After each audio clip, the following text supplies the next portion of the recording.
अस्सलाम वालेकुम जी। अज मैं एक कावा बनाना सी सवाल सा जो मैं अपने हस्बैंड वास्ते बनानी होनी उन्होंने जिस देड़े नहीं बूस्टर वैक्सीन लगी है उन्होंने रेशे वाली खांसी हो जानी है और बुखार हो जाना है।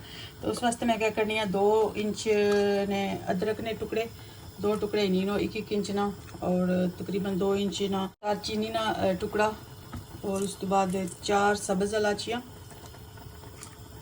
2 लौंग 1 बड़ी इलाची और पुदीने ने थोड़े जे पत्ते इतना समझी किनो कि नेचुरल एंटीबायोटिक बनी जैसी सोना एक दफ़ा पी के तक को सोना सोगी बहुत ज़्यादा आराम है सी सारा रेशा जड़ा वो सड़ी जासी और बिल्कुल सोना सीना साफ हो जासी और खांसी भी रुकी जासी।